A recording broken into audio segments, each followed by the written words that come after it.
आणि आता सगळ्यात महत्त्वाचा प्रश्न हाच आहे की उद्धव ठाकरे आणि शिवसेनेचे पुढे काय, शिवसेना पुढे काय, या विशेष कार्यक्रमामध्ये मी सुहास आपल्या सगळ्यांचं स्वागत करतो। खरं तर महाराष्ट्राच्या राजकारणातला एक ऐतिहासिक निर्णय काल निवडणूक आयोगानं दिलेला आहे। यामध्ये जे धनुष्यबाण हे चिन्ह शिवसेना गेले 3 दशक आपलं निवडणूक चिन्ह म्हणून वापरत होती, जे धनुष्यबाण हे चिन्ह हे शिवसेनेच्या अस्मितेचं प्रतीक बनलं होतं, हेच धनुष्यबाण चिन्ह हे निवडणूक आयोगानं काल गोठवलं। त्याचबरोबर शिवसेना हे नाव सुद्धा आता दोन्ही गटाला वापरता येणार नाही असाही निर्णय निवडणूक आयोगानं दिलेला आहे। त्यामुळे आपण बघतोय की आता एकूणच शिवसेनेसमोर एक मोठा पेच प्रसंग निर्माण झालाय। त्यामध्ये आता पुढच्या 2 दिवसांमध्ये या दोन्ही गटांना आपलं नवीन नाव आणि नवं चिन्ह हे निवडायचं आहे आणि त्यामुळेच उद्धव ठाकरेंच्या शिवसेनेसाठी हा खरं तर एक मोठा धक्का मानला जातोय आणि म्हणूनच आजची ही चर्चा फार महत्त्वाची आहे। शिवसेना पुढे काय, या चर्चेमध्ये सहभागी होण्यासाठी आपल्याबरोबर आपले मान्यवर पाहुणे आहेत। आपल्याबरोबर आता खरं तर सामचे कार्यकारी संपादक प्रसन्न जोशी हे सुद्धा जोडले गेलेले आहेत। त्याचबरोबर आपल्याबरोबर आहेत प्रकाश अकोलकर, ज्येष्ठ पत्रकार प्रकाश अकोलकर हे सुद्धा आता आपल्याबरोबर आहेत। त्याचबरोबर हळूहळू आपल्याबरोबर सगळे गेस्ट हे जोडले जाणार आहेत। याच्यामध्ये अंबादास दानवे असतील, विधान परिषदेचे विरोधी पक्षनेते असतील, भरत गोगावले जे शिंदे गटाचे प्रतोद आहेत तेही जोडले जातील। पण आपण सुरुवात करूयात ती प्रकाश अकोलकरांकडनं करूयात। प्रकाश अकोलकरजी, मी सुरुवात तुमच्यापासून करतो। मुद्दा असा आहे की सत्ता गेली, त्यानंतर आपण बघतोय आमदार गेले, खासदार गेले, मविया हे जे एकत्र पक्ष होते हे पक्षसुद्धा दूर गेलेले आहेत आणि आता तर चिन्हही गेलं आणि शिवसेनेचं नावही गेलं। त्यामुळे उद्धव ठाकरेंच्या समोरचा जो पुढचा प्रवास आहे हा अत्यंत महत्त्वाचा आहे। तो खडतरही असणार आहे, तो कसा असणार आहे?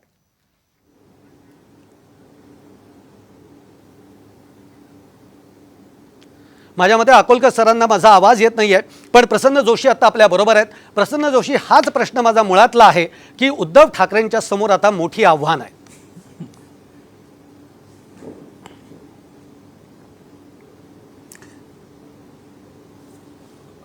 सुहास, प्रश्न होते इतकाच आहे का की उद्धव ठाकरेंसमोर मोठी आव्हान आहे, एवढाच प्रश्न आहे? प्रश्न एवढाच आहे की प्रश्न एवढाच याच्यासाठी आहे कारण सत्ता गेलेली आहे, आमदार खासदार त्यांच्याकडनं गेलेले आहेत, मवियामधले जे पक्ष होते तेही दूर गेलेले आहेत आणि आता तर चिन्हही गेलं आहे आणि नावही गेलेलं आहे। त्यामुळे पुढचा प्रवास कसा असणार आहे उद्धव ठाकरेंसाठी? उद्धव ठाकरेंच्या पासून पक्ष दूर, मवियातले पक्ष काही दूर गेलेले नाही आहेत, पण एक मात्र खरं की आत्ताची लढाई ही उद्धव ठाकरेंसाठी त्यांना स्वतः लढायची लढाई आहे। अनेक जणांनी अतिशय चांगल्या प्रकारे वर्णन केलं की आता त्यांना जगनमोहन रेड्डी व्हावं लागेल। वडील वारले होते, पक्षाने कारवाई केली होती, चिन्ह गेलं होतं आणि त्यातून त्यांनी संपूर्ण राज्य धोंडाळून काढलं, फिरून म्हणजे तिकडे सगळीकडे लोकांपर्यंत ते गेले आणि त्यानंतर जे घडलं ते इतिहास आहे। पुढे त्यांची सत्ता आली, त्यामुळे शिवसेना आणि जसं उद्धव ठाकरेंनी सुद्धा याचा उल्लेख यापूर्वी केलेला आहे की पहिला नारळ वाढवला होता जेव्हा शिवसेनेच्या पहिल्या शाखेसाठी, तो दिवस आपला आता आहे असं समजून पुढे गेलं पाहिजे। हे विधान त्यांनी काही महिन्यांपूर्वी केलेलं आहे, 1-2 महिन्यापूर्वी केलेलं आहे। माझ्या मते आजच्या दिवसाची सर्वात स्पष्ट कल्पना कोणाला आली असेल तर ती उद्धव ठाकरेंना फार आधीच आली होती आणि म्हणून त्यांनी तेव्हा हे विधान केलं होतं की पहिल्या दिवसाचा शिवसेना शाखेचा नारळ वाढवला होता, शिवसेना सुरुवातीचा नारळ वाढवला होता, तोच दिवस आहे असं समजून आता आपल्याला पुढे जायचं आहे। त्यामुळे माझ्या मते ते संघर्षाला तयार आहेत। एक मात्र मुद्दा आहे की हा संघर्ष करून जाण्यासाठी जेव्हा बाळासाहेबांचा काळ होता त्यावेळी त्यांच्या समोर सगळी त्यांची ती नवरत्न किंवा ज्याला सगळं ते प्रधान त्यांचं मंत्रिमंडळ मंत्रिमंडळच होतं, सगळे मंत्री होते, म्हणजे छगन भुजबळ तेव्हा त्यांच्यासोबत होते, मनोहर जोशी त्यांच्यासोबत होते, नवलकर त्यांच्यासोबत होते, कॉम्रेड कमांडर साळवी त्यांच्यासोबत होते, आणखी अनेक नावं आहेत। ह्या सगळ्यांसकट शिवसेना होती आणि जनमानस शिवसेनेच्या बाजूने होतं, कारण काँग्रेस, तेव्हाची काँग्रेस ही कुठली स्पष्ट भूमिका घेत नव्हती महाराष्ट्राच्या मराठी माणसाच्या प्रश्नांवरती। आज तसं झालेलं नाहीये, चक्क मुंबईतला सुद्धा मराठी माणसाचा पॉलिटिकल डीएनए बदलत चाललाय। अशा वेळी आत्ताची लढाई ही बाळासाहेब ठाकरेंच्या काळातल्या शिवसेनेपेक्षा उद्धव ठाकरेंसमोर फार मोठी आहे, अधिक कठीण आहे, कॉम्प्लेक्स आहे आणि माझ्या मते अकोलकर जास्त त्याला अधिक विश्लेषण त्याचं करू शकते। माझ्या मते अकोलकर सर, तुम्ही ऐकलेलं आहे आता प्रसन्न जोशी काय म्हणालेले आहेत, काय वाटतंय तुम्हाला? कारण ही लढाई आता उद्धव ठाकरेंसाठी अत्यंत महत्त्वाची बनली आहे। पहिली गोष्ट मला असं सांगा की माझा आवाज तिथपर्यंत येतोय का? येतोय। प्रसन्न, माझा आवाज येतोय का? हो, येतोय अकोलकर बोला. हा, मग मला प्रश्न कळलेला नाही. प्रश्न असा होता अकोलकरजी, कारण आता एकूण हे सगळी जी स्थिती माझा आपण आवाज बघतो- येत असेल तर मी सांगतो. हा प्रसन्न. हा हा हा हा प्रसन्न बोला. अकोलकर, प्रश्न असा आहे, दोन प्रश्न. आत्ताच्या ताज्या परिस्थितीबद्दल तुमचं पहिलं भाष्य, पहिली कमेंट आणि उद्धव ठाकरेंसमोर काय वाढवून ठेवलेलं आहे, खास करून त्याच्यामध्ये जर का महापालिका आणि मध्यावधी सुद्धा इन्क्लूड असतील तर निवडणुका. आता काल रात्रीपासून अचानक वाद सुरू झालाय तो चिन्ह गोठवल्याचा. बाकी आपण दसरा मेळाव्यापर्यंतच्या परिस्थितीचं अनेकदा अवलोकन केलेलं आहे, अनेकदा विश्लेषण केलेलं आहे. मी काल रात्रीपासूनच्या परिस्थितीचं असं बघतोय त्या परिस्थितीकडे की चिन्ह एखाद्या पक्षाचं गेलं याचा अर्थ त्यांच्या पदरात अगदी म्हणजे त्यांची झोळी खाली झाली केवळ चिन्ह गेल्यामुळे असं समजण्याचं बिलकुल कारण नाही.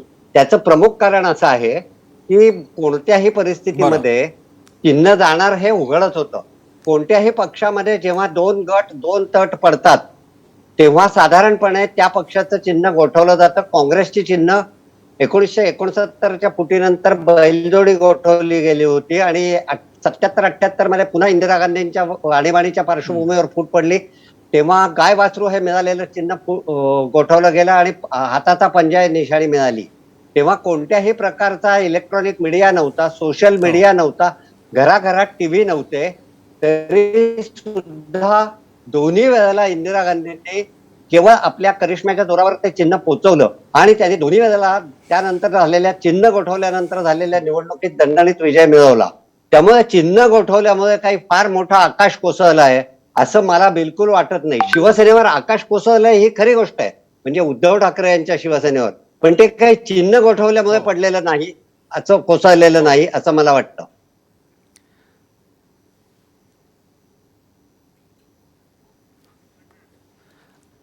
अकोलकरजी, तुम्ही म्हणताय ते अगदी बरोबर आहे की चिन्ह गोठवल्यामुळे काही फार मोठा आकाश कोसळले अशी काही स्थिती झालेली नाही. पण मग आता या सगळ्याचा जेव्हा आपण विचार करतो तेव्हा हा विचार मात्र निश्चित होतो की ही वेळ येऊन का ठेपली, ज्या शिवसेनेवर आत्ताची ही वेळ येऊन का ठेपली, याचाही विचार होणं कुठेतरी गरजेचं वाटतं. याचा विचार करायला पाहिजे आणि तो उद्धव ठाकरे यांच्या स्टाईल ऑफ फंक्शनिंग मध्ये झालेली असेल वेळ, किंवा त्यांनी आपल्याच पक्षाच्या आमदारांशी आपल्याच पक्षाच्या बड्या नेत्यांशी संपर्क ठेवला नाही. ते लोकांशी कम्युनिकेट बरोबर करत होते, कारण ते सत्तेवर आले, त्यांनी शपथ घेतली आणि त्यानंतर काही महिन्यातच त्यांना कोरोना सारख्या दुर्धर प्रसंगाला सामोरं जावं लागलं. त्यानंतर ते जनतेशी संवाद साधत होते आणि तो संवाद सुरुवातीच्या काळात तरी निश्चितच चांगला होता, पण त्याच काळात मातोश्रीवर वास्तव्य करणं भाग पडल्यामुळे आणि समाजात एकूणच सगळंच समाज एकमेकांपासून तुटून गेला होता. त्या काळामध्ये आपल्या पक्षाचे मंत्री, आपल्या पक्षाचे आमदार यांच्याशी त्यांनी संपर्क ठेवला नाही आणि त्याच काळात त्याच संधीचा फायदा भारतीय जनता पक्षाने घेतला आणि शिवसेनेमध्ये फूट पाडण्याच्या हालचाली सुरू केल्या असं मला वाटतं. आपल्याबरोबर आता अंबादास दानवे सुद्धा जोडले गेलेले, जे विधान परिषदेचे विरोधी पक्षनेते आहेत, अंबादास दानवे सुद्धा जोडले गेलेले आहेत. अंबादास दानवेजी, ही चर्चा आता आम्ही सुरू केलेली आहे, शिवसेनेचं पुढे काय, आणि याचं उत्तर तुम्ही जास्त चांगलं देऊ शकणार आहात. शिवसेनेचं पुढे काय, कारण आत्ताची स्थिती सगळी बघता.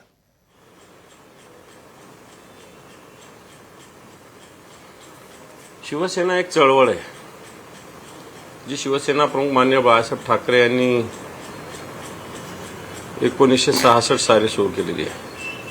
ही काही सुरुवातीला राजकीय पक्ष किंवा कोणत्या निवडणुका लढवेल असा उद्देश सुरुवातीला होताच अशातला भाग नाही. एक मराठी माणसाचा न्याय हक्कासाठी स्थापन झालेली ही शिवसेना हळूहळू महाराष्ट्राने देशात गेली आणि मराठी माणसाबरोबर हिंदुत्वाच्या सुद्धा संरक्षणासाठी सुद्धा शिवसेना सिद्ध झालेली आहे. आणि म्हणून ही चळवळ आहे. चळवळ कोणती थांबत नसते, चळवळ कोणती थकत नसते, ही चालतच असते. आणि म्हणून चालत असताना असे अडथळे चळवळीमध्ये निश्चित येत असतात. शिवसेनेचं पहिल्यांदाच शिवसेनेला असं सामोरं जावं लागलं अशातला काही भाग नाही. शिवसेना ढाल तलवार घेऊन लढलेली आहे, शिवसेना मशाल घेऊन लढलेली आहे, शिवसेना धनुष्यबाण घेऊन लढलेली आहे.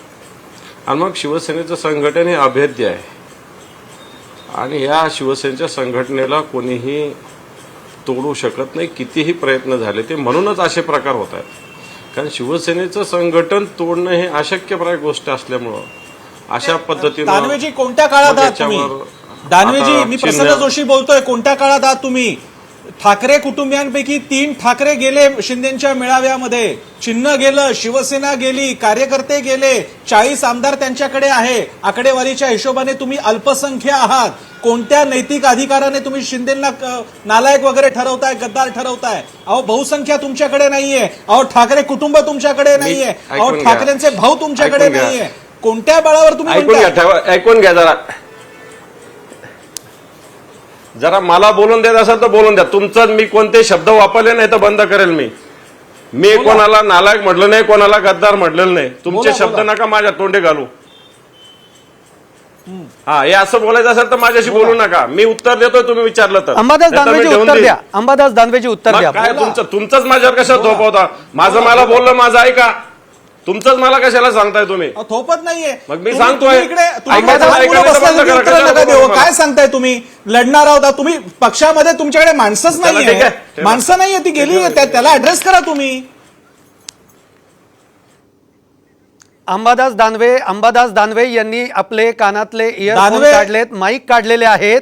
अंबादास दानवे यांनी कानातले इयरफोन काढलेत, माईक काढले. कठोर प्रश्न विचारला. सुहास हा, बोला प्रसन्न.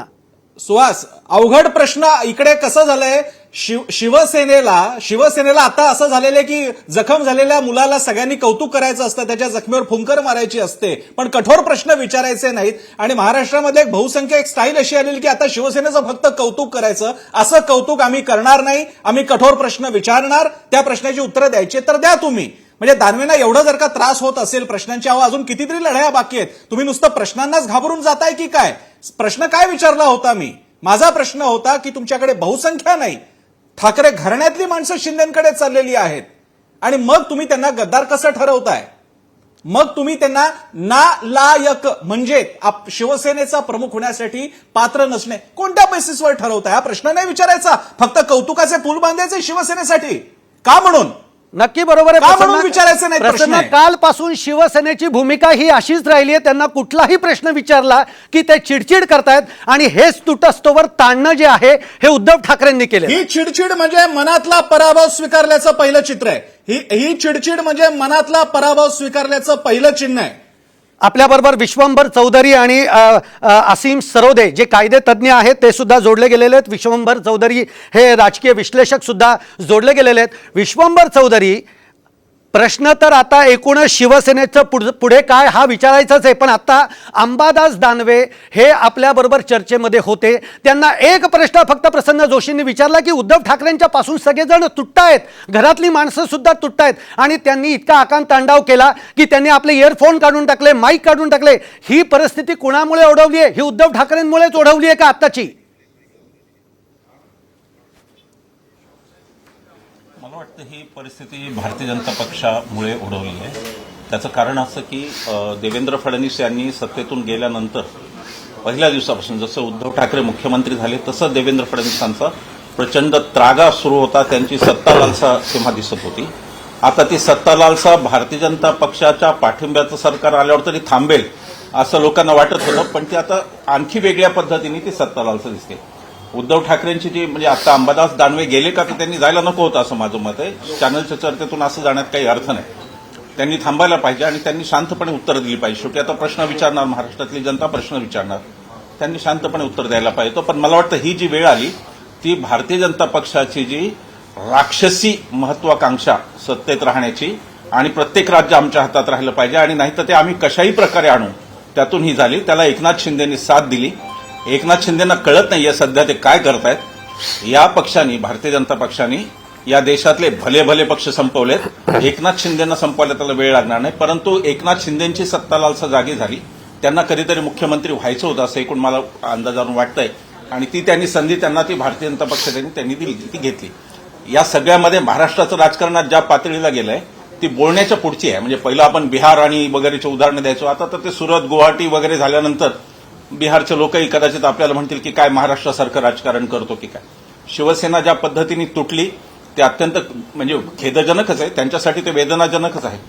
पण माझ्या दृष्टीने महत्वाचं हे की निवडणूक आयोग इथे बसलाय, त्या निवडणूक आयोगाला फक्त चिन्ह ठरवायचा अधिकार आहे, तो त्या पक्षाचं नामोनिशाण म्हणजे निशाण ठरवण्याचा अधिकार आहे, तो नामोनिशाण सुद्धा त्या पक्षाचं काढतो. हे कोणत्या अधिकारात काढतो आणि कोणाच्या दबावाखाली काढतो, हा मुद्दा माझ्या दृष्टीने आपल्या संस्था म्हणून निवडणूक आयोगाची जे अधःपतन चाललंय तो माझ्या दृष्टीने जास्त महत्वाचा आहे. आणि म्हणून मला असं वाटतं की यात जर कोणी जबाबदार असेल तर पहिले सुप्रीम कोर्टची जिम्मेदारी आहे. सुप्रीम कोर्टने असा आदेश दिला की आता आधी डोकं उडून टाका, हातपाय तोडण्याचा निर्णय आम्ही नंतर देऊ, अशा प्रकारचा आदेश होता. तुम्ही अपात्रतेचा मुद्दा ठरवत नाही आणि तुम्ही म्हणता की कोणाचा पक्ष हे आधी ठरवा, तेव्हा ती पायाभरणी सुप्रीम कोर्टाने केली आणि निवडणूक आयोगाने त्याच्यावर कळस चढवला.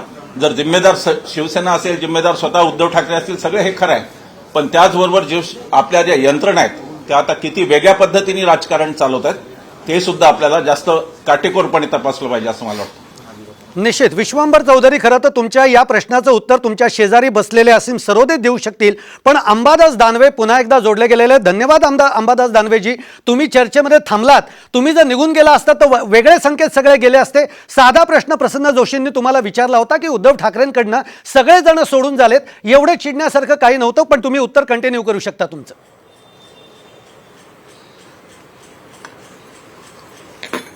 सगळ्यात आधी हे सांगेल की संघटना म्हणजे आमदार असं नसतं. आज शिवसेनेचं संघटन गाव पातळीपर्यंत, वाड्या पातळीपर्यंत, तांड्या पातळीपर्यंत आहे. शिवसेनेचे प्राथमिक सदस्य आहे, शिवसेनेचे शाखा आहे, शिवसेनेचे जिल्हा प्रमुख आहे, शिवसेनेचे तालुका प्रमुख आहे. आणि शिवसेना शेवटी एक चळवळ आहे. या मराठी माणसासाठी, हिंदुत्वासाठी शिवसेना प्रमुखांनी सुरू केलेली ही चळवळ आहे. आणि म्हणून आजच आमच्या बैठका मान्य पक्षप्रमुखांनी घेतल्या. सगळे लोक, सगळे जिल्हा प्रमुख, सगळे जे कोणी आहेत ते सगळे जागेवर आहेत. आणि निश्चित शिवसेनेचे असे चिन्ह पहिल्यांदा बदललेले नाही आहे. शिवसेना ढाल तलवार घेऊन लढलेली आहे, शिवसेना मशाल घेऊन लढलेली आहे, शिवसेना धनुष्यबाण घेऊन लढलेली आहे. आणि म्हणून जर चिन्हाचा विचार केला तर ग्रामीण भागात ग्रामपंचायतीच्या निवडणुका होत असतात. एकेका ग्रामपंचायतीला कधी 9, कधी 11, कधी 13, कधी 17 सदस्य असतात. परंतु कित्येक अशिक्षित मतदार सुद्धा हे 17 मतं व्यवस्थित चिन्हावर टाकत असतात. आणि म्हणून याच्यात चिन्ह गेलं म्हणजे सर्वस्व हरपलं असं शिवसेना मानत नाही. शिवसेना ही चळवळ आहे, शिवसेना एक प्रवाह आहे आणि महाराष्ट्राची ती गरज आहे. आणि याच पद्धतीनं शिवसेना अखंडपणे काम सुरू ठेवणार आहे. आपल्याबरोबर भरत गोगावले सुद्धा जोडले गेलेले आहेत. मला खरं तर तेच अपेक्षित होतं, कारण आत्ताच्या या चर्चेमध्ये शिंदे गटातलंही कोणीतरी पाहिजे. भरत गोगावले जोडले गेलेले आहेत. भरत गोगावले हे शिंदे गटाचे प्रतोद आहेत. भरत गोगावले, इथं चर्चा सुरू आहे. या चर्चेमध्ये आत्ता विश्वांबर चौधरींनी फार महत्त्वाचे मुद्दे मांडलेत की हे सगळं एकतर जे चाललंय हे भाजपमुळे घडतं आहे. आणि आत्ता देखील म्हणजे चिन्ह गोठवणं हा निर्णय निवडणूक आयोग घेऊ शकतं, पण नामोनिशाण काढून घेणं हे निवडणूक आयोग करतंय, कारण सुप्रीम कोर्टाने निवडणूक आयोगाकडे दिलं. कुठेतरी हा सगळा दबाव आहे आणि या दबावापोटी हे सगळं घडतंय. भरत गोगावलेजी, धन्यवाद. पहिलं आज काल जो काही निर्णय झालेला आहे हा निर्णय निवडणूक आयोगाने दिलेला आहे आणि तो आम्हाला मान्य आहे. त्याबद्दल काही दुमत असण्याचं कारण नाही आहे. कारण जो निर्णय झाला हा दोघांनाही दिलेला आहे, एकट्याला कोणाला काही दिलेला नाही आहे. आम्ही पण दावा करत होतो, त्यांचाही दावा होता. असं नाही की बाबा त्यांना दिलं नाही आणि आम्हाला दिलंय मग ठीक आहे. जेव्हा सुप्रीम कोर्टाने योग्य बाब समजून निवडणूक आयोगाकडे जेव्हा सोडपूत केलं त्यावेळेला निवडणूक आयोगाने दोघांकडनंही तपासणी करून जो काही निर्णय दिलेला आहे तो आम्ही स्वीकारलेला आहे. आता बघूया काय पुढे करायचं आहे ते. आमची तयारी आहे की बाबा जर पुन्हा ज्या वेळेला काय निर्णय होईल त्यावेळेला तर आम्ही सामोरे जाऊ. ठीक आहे. गोगावलेजी तुमचा मुद्दा कळलाय मला. खरं असीम गोगावलेजी, गोगावलेजी, प्रसन्न जोशी बोलतायत, ते बोलतीलच. फक्त मी तुम्हाला एक आपलं म्हणजे एक हा विषय नाही, पण तुम्ही गाडीमध्ये आहात, सीट बेल्ट लावलेला नाहीये. नितीन गडकरींनी आता सीट बेल्ट लावा असं सांगितलेलं आहे. सीट बेल्ट लावून घ्या. लावतो seat belt. Yes, sir. Seat belt. Prasanna Joshi, seat belt इकडे. यस.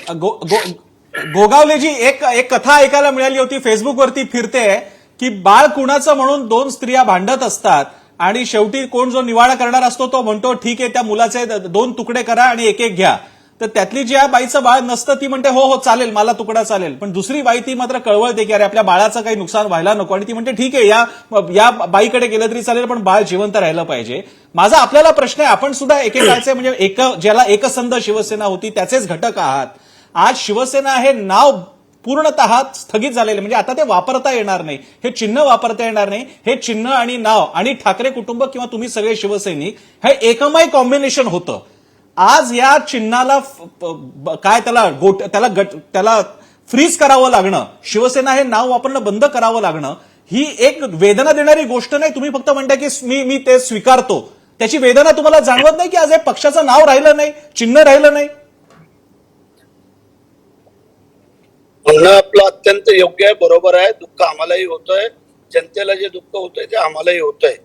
कोणाला असं वाटत होतं की नाव नको, चिन्ह नको, सगळ्यांनाच पाहिजे होतं, पण कोणीतरी 2 पावलं मागं सरकावं ही जी काही आमची पण पहिली भूमिका होती ती ज्यावेळेला समोरून स्वीकारली गेली नाही, म्हणून या स्टेपला सगळ्यांनाच यावं लागलं. आम्ही बाकी काय मागत होतो? आम्ही बाकी काहीच मागत नव्हतो ना. आम्ही काय सांगत होतो की ज्यांची साथ सोडा हाच एक आमचा मुद्दा होता, विषय तिथे संपत होता. परंतु त्यांना ते सोडता काही त्यांनी जादू केली होती हे आम्हालाही सांगता येणार नाही आहे. परंतु मग आता लढायला जर मैदानात उतरलोय तर मग ती लढाई तर लढायलाच पाहिजे आणि त्याप्रमाणे आम्ही समोर होतो, तेही समोर होते. आता तुम्ही जो काही मुद्दा दिलेला आहे, एका बाळाचे 2 तुकडे करून दोघांनी वाटून घ्यावे का एकच राहावं, हे तुमचं म्हणणं अत्यंत योग्य आहे आणि कुठल्याही कुठच्याच मात्याला वाटत नाही, आम्हाला वाटतंय. मग आता जर ते माता समजत असतील तर त्यांनी तो विचार करावा आणि आमच्याकडे सोपवावं. आम्ही तो स्वीकार करू आणि पुढे घेऊन जाऊ सगळे हे बाळासाहेबांचे विचार आणि बाळासाहेबांचे जे काही देण आहे ते, त्याला कुठेही धक्का लागू देणार नाही आम्ही. निश्चित याला कुठे धक्का लागू देणार नाही. आता बोला गोगावलेजी बोला. आम्ही ते बाळ जर आमच्याकडे दिलं तर ते बाळ व्यवस्थित सांभाळून जो 50 वर्षाचा इतिहास आहे तो आणखीन पुढे 50 वर्ष आम्ही घेऊन जाऊ. त्यामध्ये काही काळजी करायचं कारण नाहीये. त्यांना जे काही त्यांच्याकडून साथ घेतलेली आहे, जोडी केलेली आहे, ती जोडी त्यांनी सांभाळावी त्यांच्या ह्याच्यावरती. काय हरकत नाही ना की ज्या मंडळीने आपल्याला कल्पना आहे की ज्यांचा इतिहास आहे की 1978 पासूनचा आतापर्यंतचा, की कोणाच्या पाठीत किती वेळेला खंजीर खुपसले, कोणाच्या पाठीत तलवारी खुपसल्या आणि त्यांच्याच बरोबर हे जर ते जुळवून घेत असतील आणि बाळासाहेबांचे विचार होते की बाबा ज्या यांच्याशी काय आपल्याला जोडी करायची नाही आहे ती केली तर आम्हाला काय विचार करावा लागेल, त्यांच्याशी जर एवढं घट्ट नातं जर तुमचं होत असेल तर मग दुर्दैवाची बाब आहे. म्हणून आम्ही सांगतोय की हे आमच्याकडे सोपवा, आम्ही त्याचा स्वीकार करू आणि योग्य परीने ते निभावून नेऊ.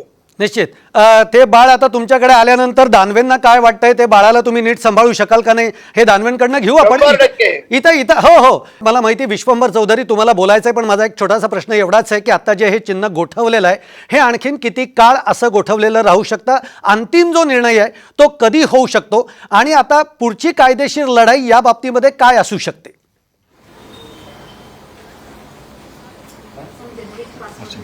मला द्यायचं आहे का उत्तर? हो तर त्याच्या आधी आहे ना थोडी पार्श्वभूमी समजून घेतली पाहिजे असं मला वाटते. नक्कीच. आपण जर पाहिलं तर लेजिस्लेटिव्ह पार्टी म्हणजे विधिमंडळ पक्ष याची व्याख्या दिलेली आहे कायद्यामध्ये आणि ओरिजिनल पार्टी मूळ पक्ष संघटना सुद्धा याची व्याख्या दिलेली आहे. दुसरं असं की जर एखादा गट फुटून बाहेर पडला तर त्यांनी दुसऱ्या पक्षामध्ये विलीन होणं किंवा स्वतःचा एक गट स्थापन करणं ही आवश्यकता 10th शेड्यूलमध्ये सांगितलेली आहे. तसं कोणतेही काम हे एकनाथ शिंदे गटाने केलेलं नाही आहे. आणि त्याच्यानंतर परिच्छेद 2(1)A मध्ये सांगितलेलं आहे की स्वतःहून जर पक्ष सदस्यत्व सोडलं असेल तर ते अपात्र ठरतात, हे सुद्धा सांगितलेलं आहे. आणि म्हणून पहिला मुद्दा उपस्थित होतो की जे अपात्र ठरू शकतात किंवा अपात्रतेच्या काठावर आहेत त्यांनी एखाद्या पक्षावर दावा करणं योग्य आहे का, हा एक महत्त्वाचा मुद्दा सुप्रीम कोर्टाने लक्षात न घेता इलेक्शन कमिशनच्या ताब्यात हा विषय दिलेला आहे ती एक त्यांची न्यायिक चूक झालेली आहे असं मला स्पष्टपणे पहिले सांगायला पाहिजे. दुसरं असं की मगाशी विश्वंभर चौधरी सुद्धा सांगत होते, त्यालाच मी जरा आणखी कायदेशीर याच्यात सांगायचं असेल तर हे सांगू शकतो की election symbols reservation and allotment order 1968 असं या ऑर्डरचं नाव आहे. त्याच्यामध्ये सिम्बॉल हा शब्द आहे आणि सिम्बॉलच्या संदर्भातच कायदा आहे. सिम्बॉल हा रजिस्टर असतो आणि नोंदणीकृत सिम्बॉल हा शिवसेनेचं धनुष्यबाण आहे. त्यामुळे शिवसेनेच्या धनुष्यबाणाबद्दल केवळ निर्णय घेण्याचे हक्क हे इलेक्शन कमिशनला आहेत. त्यांना शिवसेना या पक्षाच्या नावाबद्दल कोणत्याही प्रकारचा निर्णय घेण्याचा हक्क नसताना त्यांनी शिवसेना हे पक्षाचं नाव सुद्धा गोठवलेलं आहे. ती त्यांनी एक न्यायिक चूक परत दुसरी केलेली आहे. मग ही चूक किंवा अशा चुका करण्यासाठी त्यांना कोणी मान्यता दिलेली आहे का, त्यांना कोणी प्रोत्साहन दिलेलं आहे का, आणि बेकायदेशीरता वाढवण्याचं काम इलेक्शन कमिशन जर करत असेल तर ते कोणाच्या सांगण्याहून करतायत. हा मुद्दा न्यायिक मुद्दा आहे आणि हा कायदेशीर मुद्दा आहे. नागरिकांसाठी महत्वाचं हे आहे की कायदा जसा आहे तसाच वापरला पाहिजे. कोणीतरी सांगितल्यानुसार कोणाला तरी आवडेल अशा स्वरूपाचा कायदा वापरला जात असेल तर तो बेकायदेशीरता ती आहे ती हाणून पाडली पाहिजे असं मला वाटते. आणि त्यामुळे रूल 15 ज्याच्यानुसार ही सगळी मांडणी करण्यात आली होती, आक्षेप घेण्यात आले होते, त्याच्यात म्हटलेलं आहे की अधिकृत पक्षाच्या विरुद्ध असलेले दावे, फुटीरांचे दावे निकालात काढण्याचे अधिकार निवडणूक आयोगाला आहेत.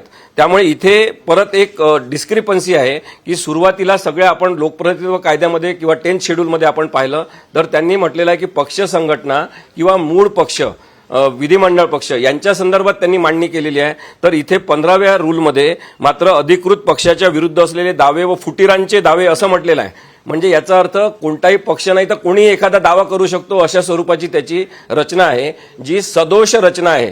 त्यामुळे कुठेतरी सुप्रीम कोर्टात जेव्हा आव्हान देण्यात येईल तेव्हा या रूल 15च्या संदर्भातला हा विचार जरूर होईल. आणि त्यामुळे हा जो निर्णय आहे हा चुकीचा आहे की शिवसेना या नाव वापरण्यावरच बंदी आणणं. पण असीम सरोदे दोन्ही गट निवडणूक शिवसेना आयोगाने आपल्या आमची अधिकार असं कक्षांचं म्हणतीये. उल्लंघन केलेलं आहे. हो, तेच मी सांगण्याचा प्रयत्न केला की कोण म्हणू शकतात, जो प्रत्यक्ष राजकीय पक्ष असेल ते म्हणू शकेल. उद्या कोणी पण एखादा त्रयस्थ माणूस जाऊन जर म्हणेल की शिवसेना माझी आहे तर त्याचं एंटरटेन केलं पाहिजे का निवडणूक आयोगाने, हा मुद्दा आहे. आणि म्हणून मग लोकप्रतिनिधित्व कायद्यामध्ये आणि 10व्या शेड्यूलमध्ये सांगितलेलं आहे की त्या व्यक्तीला काहीतरी आयडेंटिटी पाहिजे. मग आयडेंटिटी कोणती असते की दुसऱ्या एखाद्या पक्षात मर्ज झालं पाहिजे किंवा एखाद्या गटाची स्थापना झाली पाहिजे तर ती आयडेंटिटी प्राप्त होईल. आयडेंटिटी प्राप्त झालेल्या गटाने अशा प्रकारचा दावा केला पाहिजे. आणि त्यामुळे चालाक पद्धतीने आम्ही शिवसेना सोडलीच नाही असं म्हणायचं आणि नंतर मग कायद्याचा गैरवापर करायचा, ही परवानगी भारतीय नागरिकांनी यांना दिलेली नाही हे सगळ्यांनी आपण सांगायला पाहिजे. त्यामुळे काही काळासाठी उद्ध्वस्तपणा राजकारणाचा जो आलेला आहे तो सुप्रीम कोर्टामध्ये अपीलच्या माध्यमातून जेव्हा जाईल तेव्हा त्याला नक्कीच एक चांगलं वळण लागेल असं मला वाटते. निश्चित. आपल्याबरोबर सकाळच्या सहयोगी संपादिका मृणालिनी नानिवडेकर सुद्धा आता जोडल्या गेलेल्या आहेत. नानिवडेकर ताई, आपण बघतोय आता असीम सरोदेंनी असा एक मुद्दा उपस्थित केलेला आहे की नावाच्या बाबतीमध्ये जो निर्णय घेतला गेलेला आहे हा कुठेतरी दबावातनं घेतला गेलेला आहे असं एक त्यांचं म्हणणं आहे. म्हणजे कायद्यामध्ये ते नाही आहे, कायद्यामध्ये तशी तरतूद नाही, चिन्ह गोठवू शकता, नाव नाही. कायद्याचा अभ्यासक म्हणून आणि हे सगळं प्रकरण आणि विशेषतः कालचा निवडणूक आयोगाचा जो आदेश आलेला आहे तो वाचताना मला जे काय समजलेलं आहे त्यात स्टँड अलोन हा शिवसेना शब्द कोणालाही वापरता येणार नाही. बाकी शिवसेना बाळासाहेब ठाकरे गट, शिवसेना उद्धव बाळासाहेब ठाकरे गट, शिवसेना बाळासाहेब प्रबोधनकार ठाकरे, जी 3 नावं आज सुचवलेली आहेत उद्धव ठाकरे यांच्या गटाती, ती कोणालाही वापरता येणार आहे. न्यायालयाशी संबंधित बाकी जे काय वकील होते आणि बाकी जे काय देशातले लोक आहेत ते नाव गोठवलं जाण्याची शक्यता केव्हापासून व्यक्त करताय. मला असीम सरोदे यांचा संपूर्ण युक्तिवाद लक्षात घेतल्यानंतरही काही प्रश्न पत्रकारितेची अभ्यासक म्हणून आणि राज्यशास्त्राची वाचक म्हणून सुचतात. ते प्रश्न असे आहेत की पक्षातले 40 जण आणि पक्षातले 12 खासदार जर निघून जात असतील तर ते त्रयस्थ आहेत का? 10व्या सूचीतले जे काय प्रश्न आहेत ते कालांतराने चर्चेला येतील, आलेच पाहिजेत. पण 5 जणांचं सर्वोच्च न्यायालयाचं घटनापीठ जर एखादा निर्णय वेगळ्या दिशेने देत असेल आणि हा निर्णय निवडणूक आयोगाच्या कार्यकक्षेतला आहे असं जर सांगत असेल तर त्यात न्यायालयानेही चालाकी केली वगैरे असं काही दिवसांनी आपण म्हणणार आहोत का? एक तर सरळ सरळ आहे, निवडणूक चिन्ह गोठवलं जाणार हे आपल्या सगळ्यांच्या आणि अगदी उद्धव ठाकरे यांच्याही लक्षात आलेलं होतं. एकनाथ शिंदे आणि एकनाथ शिंदे यांचे आमदार हे त्रयस्थ नाहीत, ते शिवसेनेचे सदस्य होते. विधिमंडळात जर ती फूट झाली नसेल तर त्यांना तत्कालीन हंगामी उपाध्यक्ष, माफ करा हंगामी नाही, तत्कालीन उपाध्यक्ष नोटीस देऊ शकतात का, हा विषय देखील सध्या न्यायालयाच्या कार्यकक्षेत आहे. मुद्दा असा आहे की मला एखादा पक्ष आवडत नाही किंवा मला एखादा पक्ष आवडतो म्हणून आपण त्याच फ्रेम मध्ये काही घटनात्मक पेच सोडवू शकणार आहोत का? तसं होऊ शकत नाही. निवडणूक आयोग ही आजपर्यंत या देशातली स्वायत्त संस्था आहे. या संस्थेने इंदिरा गांधी यांच्या कार्यकाळातही चिन्ह गोठवली आहे आणि त्यांनी कोणतीही कुरकुर न करता दुसरं चिन्ह घेऊन ते जनतेत लोकप्रिय करून या देशावर राज्य केलेलं आहे. असाच प्रतिसाद उद्धव ठाकरे यांना मिळणार नाही असं कशावरून आत्ताच आपण म्हणायचं? जो नेता लोकप्रिय असतो तो नेता त्याचं चिन्ह, त्याच्या पक्षाचं नवीन रूप जनतेत पोचवू शकतो. त्यामुळे आत्ताच कोणी चालाकी केली, कायदा नक्की काय करणार आहे, कशी लोकशाही पळवायचा प्रयत्न चालू आहे, नागरिकांनी कसं याबद्दल उठून उभं राहायला हवं, यापेक्षा घटनात्मक पेच काय आहेत, लोकसंख्येत बहुमत हा निकष जर मानला तर ते बहुमत आज कुणाकडे गेलाय? ठाकरे गटांनी वारंवार निवडणूक आयोगाला वेळ का मागितली, आम्हाला काही पुरावे द्यायचे आहेत त्यासाठी वेळ द्या अशी सातत्याने मुदतवाढ मागण्याचा प्रयत्न का केला, याकडे लक्ष द्यावं लागेल. नक्कीच. हे सर्व प्रश्न सैद्धांतिक आहे, चर्चा फार मोठ्या प्रमाणावर करावी लागेल. आत्ताचा साधा सोपा सरळ प्रश्न आहे, आत्ताचा निर्णय केवळ हंगामी आहे आणि तो अंधेरी पोटनिवडणुकीच्या प्रभावात किंवा ती निवडणूक समोर आली आहे म्हणून दिलेला आहे. चिन्ह गोठवलेलं आहे, नाव गोठवलेलं आहे. शिंदे गट या निवडणुकीत उभा राहणार नसल्यामुळे आजचा पेच हा उद्धव ठाकरे गटासमोर आहे आणि ते त्या पेचातून समोर कसं जातात त्याकडे आपण लक्ष देणं सध्या आवश्यक आहे. असीम सरोदे, मी येतो तुमच्याकडे. प्रसन्न जोशी, तुम्हाला काही प्रश्न विचारायचा आहे बहुतेक. नाही, आपण दानवे आणि गोगावले पण आहेत, त्यांच्याकडे सुद्धा जायचंय. दानवेंकडे आपण जाऊयात. दानवेजी, आता पुढचा मुद्दा असा आहे की ही स्थगिती तात्पुरती आहे, ह्या इंटरिम काळ सुद्धा किती काळाचा असू शकतो? म्हणजे कारण शेवटी सगळी गणितं मिळून कार्यकालापुरता जातात. 2.5 वर्ष आता उरलेली आहे 2024 साठी, इलेक्शनसाठी सुद्धा. त्याच्यामध्ये ही स्थगिती आहे. एक चर्चा मी तुम्हाला आणखी एका मुद्द्याकडे घेऊन जाऊ इच्छितो. मगाशी मी योगेंद्र यादवांशी बोलत होतो, दानवेजी मोठे राजकीय विश्लेषक आहेत. मध्यावधी जर का समजा जाहीर केली तर आता या स्थगितीच्या काळामध्ये महाराष्ट्रासमोर जायला तुम्ही तयार आहात? जर का समजा येणार असेल मध्यावधी निवडणुका, चिन्ह नाही, पक्षाचं नाव नाही, काय करणार ठाकरे?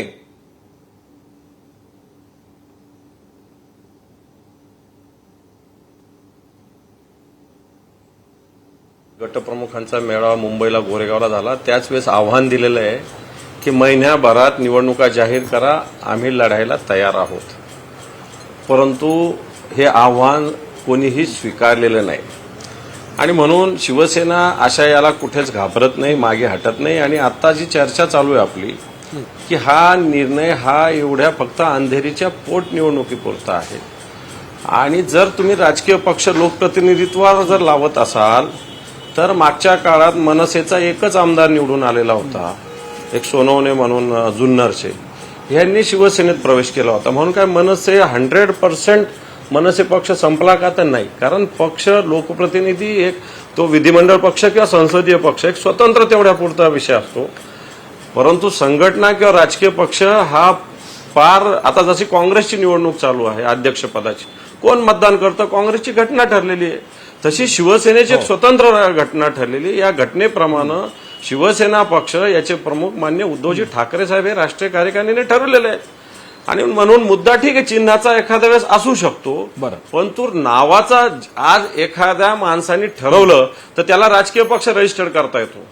तुम्ही एवढा मोठा राजकीय पक्ष रजिस्टर केलेला शिवसेना मान्य बाळासाहेब ठाकरे यांनी केलेला, त्याचं नावाचा सुद्धा जर घेतलं तर मला असं वाटतं याच्या मागे काहीतरी राजकीय वास आहे का, हा शंका जसे असीम सरोदे साहेबांनी, चौधरी साहेबांनी, विश्वंभर चौधरी साहेबांनी व्यक्त केली. मला असं वाटतं हा काही वास येणं हा काही वावगं मला वाटत नाही. आणि म्हणून असं जरी असलं तरी शिवसेना एक संघटन आहे, एक चळवळ आहे. आम्ही सातत्यानं पुढे चालत आहोत.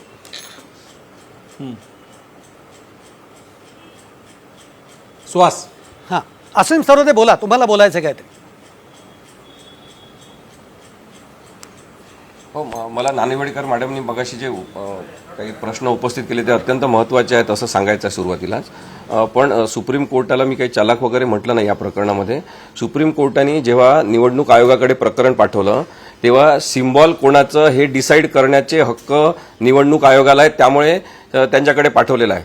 शिवसेना हे नाव हे सिम्बॉल नाही आहे, त्यामुळे त्याच्याबद्दलचा निर्णय घेण्याचे कोणतेही कारण हे निवडणूक आयोगाकडे नव्हतं आणि म्हणून मी त्याच्यासाठी चालाकी हा शब्द वापरला. आणि ती केली जाऊ शकते.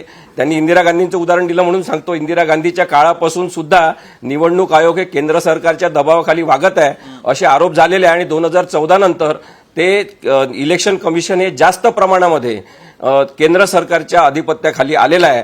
ही वास्तविकता टाळून आपण नागरिक म्हणून कसा विचार करू शकणार लोकशाहीचा? आणि त्याच्यामुळे मी हा प्रश्न उपस्थित केला की जेवढं आपल्या अधिकार मर्यादा आहे त्याच्या कक्षा ओलांडून कोणीतरी काम करायचं आणि ते आपण ग्राह्य मानायचं हे काहीतरी चुकीचं ठरेल, एवढंच मला सांगायचं. अगदी. भरत गोगावले सुद्धा आता आपल्या बरोबर आहेत. भरत गोगावले, तुम्ही आता अंबादास दानवे काय म्हटले ते ऐकलेलं आहे. सावस्तर आता ताब्यात आलेलं आहे, सावस्तर अडकलेलं आहे. आता पुढच्या काळामध्ये या सगळ्या संधीचा फायदा घेऊन पुढच्या काळामध्ये, कारण आता चिन्हही गोठलंय, नावही वापरता येणार नाहीये, इलेक्शन लागले तर तुमची तयारी कशी आहे?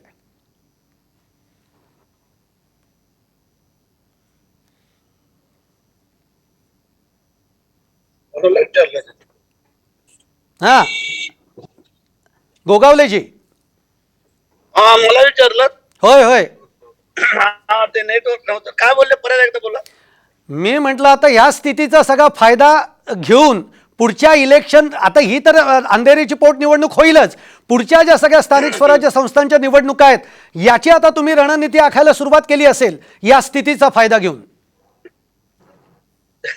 स्थितीचा फायदा घेऊन आणि न घेऊन याचा अर्थ नाही होत. आता जे काय समोर आलेलं आहे त्याला सामोरं जाणं हे आमचं कर्तव्य समजून आता 7 वाजता संध्याकाळी आज आमची बैठक होते. म्हणजे 7 वाजता सुरू होईल बैठक आणि त्याच बैठकीला आम्ही सगळी मंडळी निघालेलो आहोत. त्यामध्ये आज आमचा निर्णय होईल आणि तो आपल्याला सगळ्यांना माहिती पडेल की निश्चित आमचं धोरण काय आहे, ध्येय काय आहे हे आम्ही करू. आम्ही मगाशी सांगितलं ना की आम्हालाही त्याच पद्धतीने जायचंय, जे जनतेला अपेक्षित आहे त्याप्रमाणे आम्ही जाण्याचा प्रयत्न करू. ठीक आहे. आम्हाला जनतेला डावळून आम्ही जाण्याचा प्रयत्न करणार नाहीये. तलवार तुम्हाला मिळाली आहे का? तुमच्या मेळाव्यामध्ये प्रचंड मोठी तलवार ठेवली होती, याचा अर्थ तुम्हाला तलवार मिळालेली आहे का? नाही नाही, असं काय अजून नाही आहे. आज आम्ही संध्याकाळी बसल्यानंतर, बैठक झाल्यानंतर मग आम्ही सगळं मंडळी ठरवू की जनतेला जे अपेक्षित आहे ते देण्याचा आमचा प्रयत्न राहील आणि आम्ही त्याप्रमाणे चालू. मी विश्वंभर चौधरींकडे जाणार आहे. विश्वंभर चौधरी, कोणी बंड केल्यानंतर जनतेची साथ त्याला लाभते का? इतिहास काय सांगतो?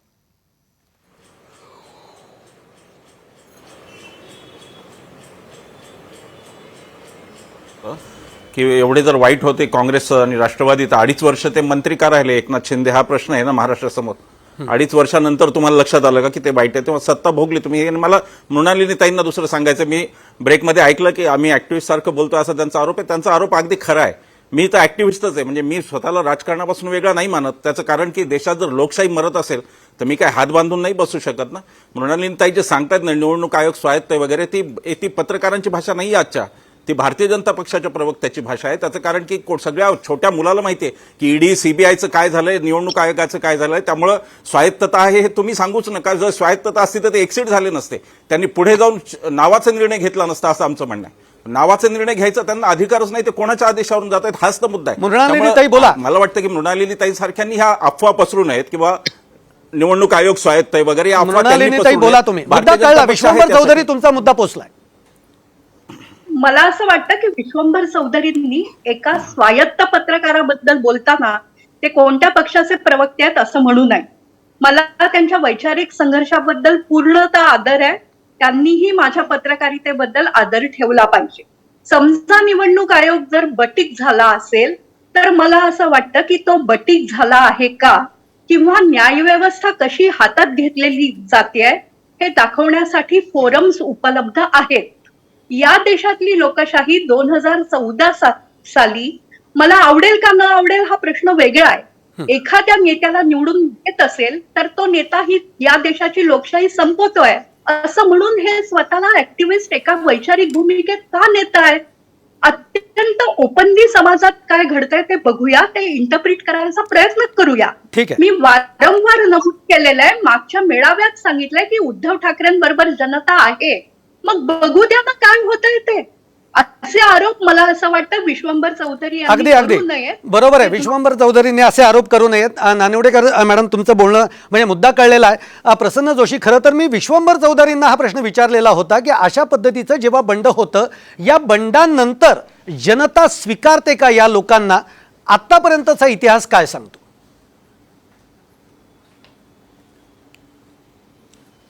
नाही, आपण गेस्टनाच जास्त वेळ देऊया, कारण आता शेवटचा सेगमेंट उरलेला आहे. अकोलकर तर नाहीयेत. असीम सरोदेंकडे एक प्रश्न घेऊन जायचं होतं. असीम, यानंतर मगाचा एक मुद्दा राहिला की या निर्णयाला चॅलेंज केलं जाऊ शकतं का? कारण ही संस्थगिती काही काळापुरता इंटरिम जरी मान्य असली तरी इंटरिमची काही व्याख्या आहे का? पहिला प्रश्न.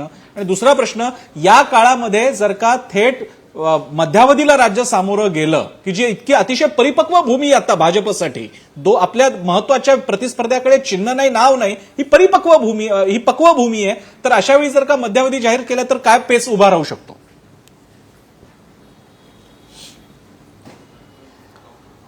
हा जो निर्णय झालेला आहे तात्पुरत्या स्वरूपाचा असला, इंटरिम आदेश आहे असं जरी म्हटलेलं असलं तरी त्याला आव्हान दिलं जाऊ शकते आणि सोमवारी कदाचित ते सुप्रीम कोर्टामध्ये जातील शिवसेनेतर्फे असं मला वाटते. दुसरी एक कायदेशीर बाब प्रसन्नजी समजून घेतली पाहिजे की जेव्हा तात्पुरता आदेश असतो तो तात्पुरत्याच प्रश्नाच्या संदर्भात असतो. मुख्य मुद्दा जो आहे केसमधला त्याच्यावर तात्पुरता आदेश देऊन मुख्य मुद्दाच ॲड्रेस करायचा, याला इंटरिम ऑर्डर म्हणत नाही. आणि त्यामुळे तो एक मुद्दा महत्त्वाचा ठरणार आहे. आणि मगाशी जो मुद्दा मी मगाशी सांगितला होता की जी प्रेयर केलेली असते त्या प्रेयरच्या पुढे जाऊन स्वतःहून काहीतरी आदेश द्यायचे नसतात. त्यामुळे शिवसेना हा शब्द वापरू देऊ नका अशी काही प्रेयर नव्हती. मग स्वतःहून तसा निर्णय देण्याचं कारण काय? हा सुद्धा मुद्दा सर्वोच्च न्यायालयात सोडून द्या. मी जे सोडून द्या, हायपोथेटिकल प्रश्न नको. मला सांगा, इंटरिमची ड्युरेशन काय? इंटरिमची ड्युरेशन काय? इंटरिमची ड्युरेशन ही प्रत्येक ऑर्डरमध्ये दिलेली असते आणि त्याच्यामुळे पुढच्या तारखेपर्यंत साधारणतः इंटरिम ऑर्डर आहे असं गृहीत धरण्यात येत असते.